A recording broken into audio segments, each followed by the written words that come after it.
Hi, I'm Katie, she, her pronouns. I identify as queer and femme, and I am a classical freelance musician. Hi, I'm Ashley. Pronouns are she and her. I am a student, and I am queer as fuck. And always has been. Hi, I'm Bear. I use they, them, theirs pronouns. I'm gender fluid, non-binary, gender non-conforming, trans, as well as pansexual, queer, gay as fuck. And I am also a student, dog walker, actor, model, and drag queen. So I have lots of thoughts on the alphabet soup acronym, LGBT, whatever. And as Bear mentioned earlier today, there are many, many letters missing from that, and we're trying to have this language kind of be an umbrella, an all-encapsulating umbrella. So I've, from various things, kind of come up with this, what I think to be a better alternative, which should be gender minorities and sexual minorities. Because I think that's largely what this menagerie of letters is trying to accomplish. And it unnecessarily groups gender and sexuality together. And we're at a time where those two are separate. So there are times when we need to talk about gender minorities only, and there are times when we need to speak about sexuality minorities only. And then times when there are things that affect all of us. But by and large, I think just recognizing that they're minorities and recognizing that gender and sexuality are different in that discussion is my thought. I also think a problem with it is lumping everyone together is a problem, because yes, we as a queer community face a lot of the same problems, but also each facet in the queer community faces a different set of problems. So like, lesbians face a different set of problems than non-binary people face, and we face a different set of problems than bisexual people face, and like, each group faces different problems, and then we as a whole face problems. But I think it's really problematic to say that every single queer person deals with the exact same problems and has the exact same lifestyle, and I think that's a big issue with just grouping everyone to 4+ letters.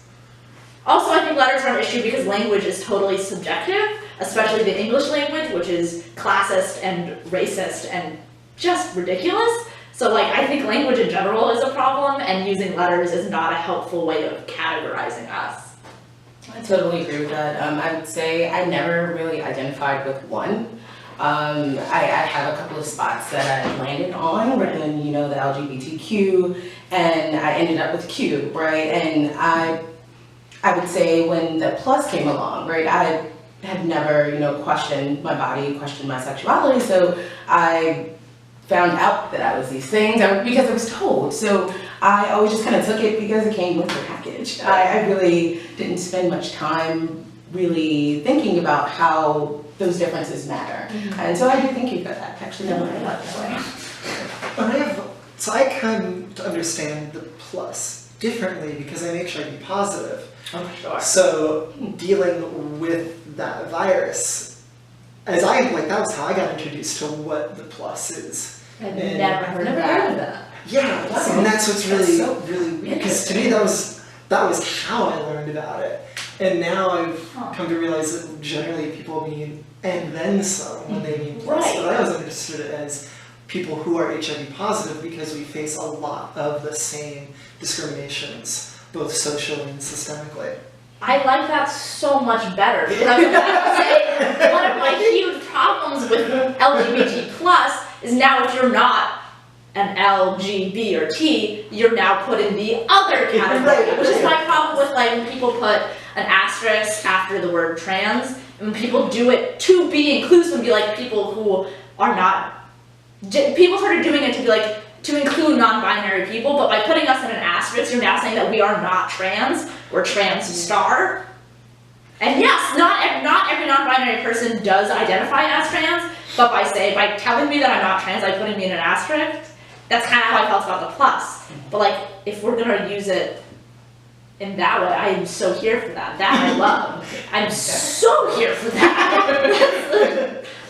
Thank you for that. And what's really interesting about the asterisk in trans is that, from my understanding of it, it comes from largely within the community as a way Yes. to be more inclusive. So it's this word that has kind of had the reverse trajectory of all these other words, is it started to be really inclusive and then became understood as very exclusive. Right, no, I mean, because when I was like first coming into like my transness and being part of the trans community, I wrote trans asterisk because like I thought that was the right thing, but like we all did. Like at the time we were like, no, this is how we do it. But then like it only took like a few years. And we were like, no, actually this is doing more damage than good. Mm-hmm. But some people still do it, and like it's definitely a personal choice. Just like some people don't like the word queer, and I totally respect that. But it's a thing of like, you can't tell me that I'm not allowed to identify that. If you don't want to identify that way, that's fine. But you can't tell me that I'm not allowed to call myself queer or trans.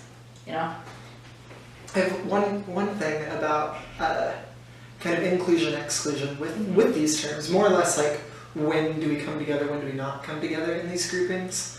And I think it's great, like we're in Pride Month, so as just reflecting on the last couple of years of Pride, I think there have been two really major things that have necessarily and unnecessarily brought us together in this huge umbrella. So like 2 years ago when same-sex marriage was legalized. Right. That was like, oh, this is such a big victory for LGBT people. Yeah. I'm like, whoa. No. Like, how the fuck does gay marriage help trans people in America? How? It does not. However, so like last year at the shooting at Pulse, like that, I think, you know, was an attack on one of us. I think is like an attack on all of us. Yeah. So I think that is the other side of the coin, where it's like that is an instance when I think we can band together as all of these marginalized gender and sexual minorities, because that's where it's relevant that we're all together. I agree.